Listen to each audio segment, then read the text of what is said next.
আসসালামু আলাইকুম। Think with Parvez চ্যানেলে আপনাদের সবাইকে স্বাগতম। আমাদের সকলের একটা কমন ধারণা আছে যে আমরা বড় হব কিভাবে। আসেন সংক্ষেপে অল্প একটু আলোচনা করি ধাপে ধাপে। বড় কে না হতে চাই? আমরা সবাই কিন্তু বড় হতে চাই, বিশাল টাকার মালিক হতে চাই, বিশাল বড় মানুষ হতে চাই। এক একজনের স্বপ্ন এক এক ধরনের হয়। সে স্বপ্ন পূরণ করার জন্য আমাদেরকে ধাপে ধাপে কাঙ্ক্ষিত স্থান পর্যন্ত পৌঁছাতে হয়। আসুন আমরা জানি আমরা কিভাবে বড় হতে পারি। নাম্বার 1, লক্ষ্য নির্ধারণ। নিজের জীবনের জন্য একটা লক্ষ্য নির্ধারণ করতে হবে। হয় আমি পুলিশ হব, নাহলে ডক্টর হব, অথবা ইঞ্জিনিয়ার হব, কিংবা অন্য কোনো পেশা যাই হোক না কেন, একটা নিজস্ব লক্ষ্য থাকার লাগবে। কারো যদি লক্ষ্যই না থাকে তাহলে সে কোন গন্তব্যে পৌঁছাবে? একটা প্রবাদ আছে, এরকম কথা প্রচলন আছে যে যে নাবিক তার স্থান জানে না, তার গন্তব্য জানে না, সে কখনো সমুদ্র ছেড়ে তীরে পৌঁছাতে পারে না। আমাদেরকে একটা লক্ষ্য নির্ধারণ করতে হবে এবং সুনির্দিষ্ট লক্ষ্য হতে হবে। অবশ্যই লক্ষ্য বড় হতে হবে। উদাহরণস্বরূপ, কেউ যদি প্রধানমন্ত্রী হতে চায়, সে প্রধানমন্ত্রী না হতে পারলেও মন্ত্রী হবে, কমপক্ষে এলাকার মেম্বার হলেও সে হবে। কিন্তু কারো স্বপ্নই যদি থাকে মেম্বার হওয়া, তাহলে তার পক্ষে প্রধানমন্ত্রী হওয়া সম্ভব না। সেজন্য লক্ষ্য হতে হবে বিশাল সুউচ্চ পাহাড়ের নেই, এবং সেটাকে ধাপে ধাপে ধাপে ধাপে অতিক্রম করে গন্তব্যে পৌঁছাতে হবে। কেউ যদি একটা 20তলা বিল্ডিংয়ে উঠতে চায়, তাহলে প্রথমে তাকে 1তলা পার হইতে হয়, তারপর 2তলা, 3তলা, এইভাবে সে ধাপে ধাপে আস্তে আস্তে সেটা গন্তব্যে পৌঁছায়। লক্ষ্য যতই বড় হোক না কেন, আমাদেরকে সেটা ছোট ছোট করে নিতে হবে। ছোট ছোট ধাপে আমাদেরকে লক্ষ্যে পৌঁছাতে হবে। 2 নাম্বার, পড়াশোনা এবং শেখার অভ্যাস গড়ে তোলা। যত বেশি পড়বেন তত বেশি জানবেন। মানুষ যত বই পড়ে সে তত জ্ঞান অর্জন করে। জ্ঞান অর্জনের জন্য কোনো নির্দিষ্ট বয়স নেই। কেউ ছোটবেলা থেকে পড়াশোনা করে একেবারে মৃত্যুকাল পর্যন্তও পড়াশোনা করে। সো পড়াশোনাটা হচ্ছে নিজের মনের তৃপ্তি। কেউ তৃপ্তি সহকারে বই পড়ে।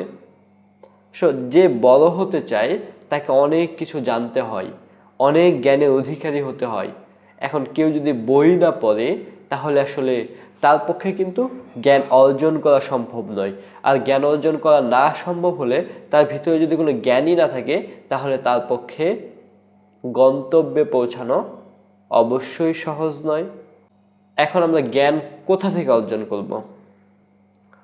আমরা জ্ঞান বই থেকে অর্জন করতে পারি। বিভিন্ন অনলাইন প্ল্যাটফর্মগুলো থেকে আমরা জ্ঞান অর্জন করতে পারি। বিভিন্ন প্ল্যাটফর্মগুলোতে অনেক অনেক ওয়েবসাইট আছে, অজস্র তথ্য আছে। আমরা এই সব কিছু আস্তে আস্তে পড়তে পারি। এর মাধ্যমে আমাদের জ্ঞানের পরিধি আছে, এটা যথেষ্ট পরিমাণ বৃদ্ধি পাবে, যা আমাদের বাস্তবিক জীবনে অনেক বেশি কাজে লাগে। নাম্বার 3, সময়ের মূল্য দেওয়া। আমাদের একটা রোগ আছে, আমরা সময়ের মূল্য দিতে জানি না। আমাদের এই সময় পড়ার কথা, আমরা মাঠে খেলে বেড়াচ্ছি। আমাদের এই সময় খেলার কথা, আমরা এখন মোবাইলে গেমস খেলতেছি, মোবাইলে ভিডিও দেখতেছি। এখন আমার খাওয়ার সময়, এখন আমি পড়তে বসছি। মানে আমাদের সময়ের কোনো মূল্য নেই। সময়ের মূল্য যে দিতে পারে না, সে কখনোই বড় হতে পারে না। সময়ের মূল্য দেওয়াটা অপরিহার্য একটা বিষয়। প্রতিদিন সময় পরিকল্পনা করে চলতে হয়। ফলস্বরূপ সকালে আপনার খাওয়ার টাইম আপনাকে খেতে হবে, সেটা হতে হবে 8টা 9টা, যে টাইমে আপনি খান ওই টাইমেই খেতে হবে। আপনার নির্দিষ্ট কোন কাজ কোন সময়ে আসছে সেটা আপনাকে রুটিন মোতাবেক চলতে হবে। আপনাকে আপনার কাজগুলো পরিকল্পনা অনুযায়ী করতে হবে, তাহলে দেখবেন কাজও শেষ হচ্ছে, সময়কে আস্তে আস্তে সময়টাও বাঁচতেছে, সময়টাও কাজে লাগতেছে, প্রত্যেকটা সময় কাজে লাগতেছে। এতে করে আপনার কাজগুলো অনেক সুন্দর হবে এবং কি সময়ের যে গুরুত্ব আছে এটা আপনার মধ্যে প্রতিফলন হবে।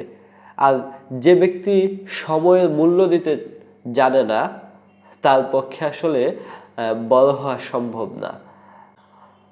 অলসতা এড়িয়ে চলুন।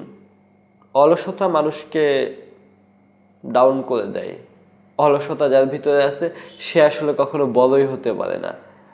সে তো পড়তেই পারে না, সে তো কোথাও যেতেই পারে না, সে তো কনফিডেন্সের মাধ্যমে বলতেই পারে না যে এই কাজটা আমার দ্বারা সম্ভব, কারণ সে তো অলস। অলস ব্যক্তির দ্বারা আসলে কোনো কিছু করাই সম্ভব না। আমাদেরকে বড় হতে হলে অলসতা ত্যাগ করতে হবে, সময়ের গুরুত্ব দিতে হবে, সময়ের মূল্যায়ন করতে হবে, তাহলেই আমরা একসময় বিশাল বড় কেউ হতে পারবো। 4 নম্বর, ভালো অভ্যাস গড়ে তুলতে হবে। হতে পারে সেটা বই পড়া, ব্যায়াম করা, সকালে তাড়াতাড়ি ওঠা, শরীরের যত্ন নেওয়া, এ ধরনের অজস্র ভালো ভালো অভ্যাস আছে যে অভ্যাসগুলো গড়ে তোলা অনেক বেশি প্রয়োজন। হ্যাঁ, অবশ্যই এই কাজগুলো কিন্তু ছাত্র জীবন থেকেই শুরু করতে হয়। কেউ যদি বলে যে আমি বৃদ্ধ বয়সে গিয়ে সব কিছু ফাটিয়ে ফেলবো, আসলে তখন সেটা সম্ভব হয় না।